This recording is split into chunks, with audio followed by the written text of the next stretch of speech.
Yeah, hello. Yo, what's up? Yeah, so we can talk about whether or not abortion is wrong. Presumably you're going to be taking the pro-life position. So for this debate, I'm going to be taking this type of, I guess we can say, error theoretic stance, where just type B error theory, but also with the further stipulation that within the metalinguistic apparatus, there's not going to be these type of reference which obtain. Very simple stuff. Now, How do you handle the problem of I constraint? want to be. Yeah, I don't think that's a problem in virtue of the fact that I don't think the moral domain has any type of semantic underpinning, right? So when you say that there are these problems in the moral domain, that's not the problem. That's not the problem of constraint. What do you think? I didn't say it was, but any type of problem in the moral domain obviously is going to presuppose. Yeah, so any type of problem in the moral domain is obviously going to presuppose that the moral domain has semantic underpinning. That's not what it is. It's not for the moral domain? No, that's what I'm telling you. Like, it's not what it is. Is it not an attack on the type of error theory that I'm talking about? It's an attack on a no. It would be an attack on the broader epistemology that underpins error theory. Oh, I don't think that there is any epistemic underpinning. You can take some type of meta-epistemic error theoretic account and combine that with the lack of semantic underpinning for the moral domain and just collapse the two. And say that you can combine the error theoretic account with the meta moral abolitionist stance. It's like true of nature. But that's not even something that I would hold to. You have some type of attack. Look. There's a lot of confusion happening here, and so let me try to address your confusion. Wait. You think in order to have you have to let me talk, bro. Yeah, but I just want to get something clear before you talk. In order to have an attack relation, you need a target, right? You said that this is an attack on the epistemic underpinning, right? If it's the case that you don't have the epistemic underpinning, then it's not a proper attack relation because there's no target. Do you agree with that? I agree with that, but I'm going to explain to you that I'm going to explain to you that there is an epistemic underpinning irregardless of all the nonsense that you just said. So that means that you need to go against the meta-epistemic error theoretic account. Look, you have to let me speak, Cap. Like, I understand that you're like, I understand that you're a rapper and you like to talk fast and rhymes. This is backly lit. You're just not letting me talk. Do you agree? Look, you have to I'll bring you back up, but you have to let me speak, Cap. That's the issue. It's like, nobody's getting dog-walked. You're just not letting your opponent speak because your opponent is making you look bad. Okay, so look, we'll put it this way. The first thing that occurred in this conversation was that I asked you to answer the problem of constraint. You pretended to know what the problem of constraint was.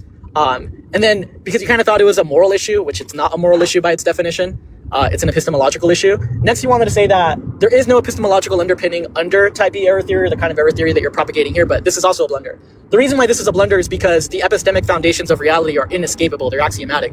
The reason why they're inescapable is because in order to make any kind of claim that you have proposed to have knowledge about, you must have knowledge.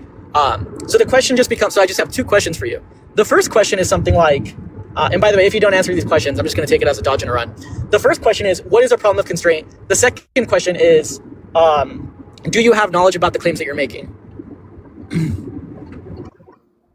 Yeah, so I didn't hear the second question, but I just want to point out your mistrack, right? The point you mistracked when you said that I don't hold that there's this type of epistemic underpinning in virtue of the fact, which is just type B error theory, right? Which is not what I said. You mistracked on that point. The point was that you can take a meta-epistemic error theoretic account, right, and combine it with meta-moral abolitionism such that there is no semantic underpinning for the moral domain. There is no epistemological underpinning for the moral domain. There's none of these things that you want to say there's a target for. And you have the burden now because you said that there is this type of thing. Obviously, I denied that there's going to be this type of thing which is axiomatic either because I denied that there's a referent. Obviously, to have something that's going to be this type of axiomatic thing, you need the referent to obtain. So you have that burden now. So I'm going to dismiss the questions in virtue of the fact that you made the positive claim, which is that there is this type of semantic underpinning in virtue of it being axiomatic, which I'm just going to deny that there are these axiomatic references that obtain. So you need to give me the argument now, right? You're dialectically obligated. And to be very clear, to agree, you did make the do you agree that you did?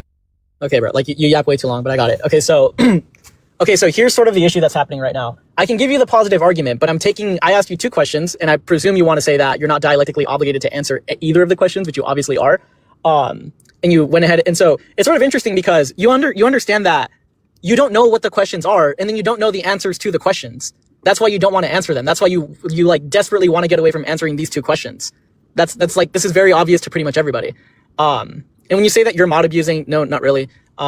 You kind of yap for a little too long, and I pretty much got the point. The point is just to give a positive argument for X, and that you're not dialectically obligated to answer these questions. But the problem is that you are dialectically obligated, and the thing is that you wouldn't know if you're dialectically obligated or not because A, you don't know what the questions are, and B, you don't know what the answers to the questions are. So what we're going to do is, and I understand like trying to save face and be like, man, I know I don't know the answers to these questions, and I really need to find a way for my homies to know that I don't know what the answers are. Then yeah. But anyway, so I'll give you the argument, and then I'll, and then I will re-ask the questions again. But I imagine you're probably going to dodge them again. So the argument is just that if the relation and relata principle under a Parmenidean modist reading is true, then the conclusion that I offer trivially follows, and then affirm antecedent. Okay, so that's the argument. And then the two questions I had for your recollection is simply, what is the constraint objection? And then with respect to the claim that you make, do you have knowledge of the claim that you're making? Okay, so you mistracked very horribly when you said that I said that I wasn't dialectically obligated to answer your questions. That's not what was being said. I told you that I'm going to dismiss the questions in virtue of the fact that you have a dialectical obligation. Way to mistrack. Holy crap. Now, I just want to make it very clear. If you remove me off this panel mid-sentence one more time, niggas are out this bitch. You can't say that and expect me not to do it, bro. Like, that's fucking hilarious. Okay, so I guess I'll like you can't expect me not to do that. But look, I guess I'll address your thing one more time. I'll bring them back up. I don't care. Like I don't mind bringing them up again. But so look, when you say something like I'm dismissing your questions because you're dialectically obligated to give the argument. Okay, so then you either agree, disagree, or agnostic on the fact of whether or not you're dialectically obligated to answer the questions that were pointed at you. So if you are obligated, then you're dodging. If you're not obligated, then what I said was true. And if you're agnostic, you're schmitarded. Those are the three available horns for you. But yeah, I mean, either you want to answer the questions that were posed to you or just address the argument that I already gave you. Yeah, so to be very clear, even if it is the case that I'm dialectically obligated to answer the questions, you giving me the argument can come procedurally prior when we plug the questions into arotatic inferential logic, right? So that's already a blunder. Now, insofar as this argument that you gave, which I'm pretty sure was an argument which takes the syntactic form of modus ponens, I'm unclear on why we should adopt these type of monotonic inferences when we engage in these type of domains of discourse. Maybe you have a reason as to why we should do that. Because if it's the case that we shouldn't adopt these type of monotonic inferences, I got you, bro. I'll give you the motivation. So the motivation is pretty simple to use something like modus ponens, and it's just something like, if it is the case that, so let's use this example, right? I'm out. Don't run, bro. Please don't run away. You can say something like, if it is the case that Capp is a good debater, then Capp will win this debate. It is the case that Capp is a good debater, therefore Capp will win this debate. And then you can look at the conditional, and then you can look at the facts true of Capp. And then from the facts true of Capp, you can understand that Capp is wildly intelligent, in which case he'd win the debate. So that just follows from the facts true of Capp. So the reason why you would adopt something like modus ponens is because it trivially leads to the conclusion by way of the facts true of Capp and the conditional between those two relata. Now, there's something further to say about how these kinds of things are also inescapable in a sense. So they're inescapable insofar that you can look at sort of paradigmatic cases by which people typically reason in such a way towards success. So if people typically reason, there's two things. If people typically reason, that's necessary but not sufficient. But if they reason to it towards success, that's sufficient and it's necessary, in which case it just goes through via that induction. So I don't know why you're mod abusing. I don't really want to do talking stick. You give me 30 seconds to speak per time I'm on the panel, and I don't appreciate it. I just want to flag that for the recording. Now, you repeated the claim. I asked you for motivation to adopt monotonic inferences, and you said something that's tautological in virtue of the analyticity of the second kind, which is just that they lead to the conclusion, right, if we adopt these type of inferences, which is obviously just tautological. Are you saying that you should adopt the inferences in virtue of the fact that if you adopt the inferences, they're inferential insofar as they entail the conclusion? Is that really what you're saying, Lit? I just want a yes or no. No, that's not what I said. Okay, then what exactly did you say? Repeat it for the audience. So to be clear, you weren't tracking, right? Well, maybe I was, maybe I wasn't, but I just want you to repeat it for the audience. It's clear you weren't because that's not what I said. Okay, wait, to be clear, do you know the distinction between... Just real quick. That's not what I said. You're not tracking. But as a further point, you have yet to answer any of the questions that you've been incessantly dodging. So, sorry, I keep getting notifications, but you have not answered any of the questions you've incessantly dodged.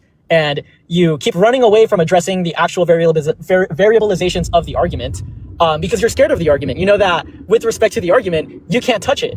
Like, fuck, I cannot touch the variabilizations of this argument, so I must address something that I probably already agree with and it's just obviously true in order so that I can get some kind of win out of this, which is just a kind of running, it's a kind of dodging. So look, if it's true that you're not dodging, which you clearly are, I'm going to bring you back up to answer the two questions that you have dodged incessantly. If you refuse to answer the two questions, I'm just going to take that as a concession of you not tracking the questions or being too pussy to answer the questions. So you didn't respond to the inferential arotatic logic point, right? The reason why I'm not dodging your question... You have one more chance to answer the questions and stop dodging them, okay? I have answered every single one of your questions. You have not tracked my responses. You have also fake pumped being like, all right, I'm out of here, bro. I'm leaving. It's like, no, you're not, because you know that you're dodging, you know that you have to save face, and you know that the recording is kind of not the best look for you right now. Okay, so answer the question or go. Okay, we're going to make it really simple. We're going to put it really simple for everybody in the world right now.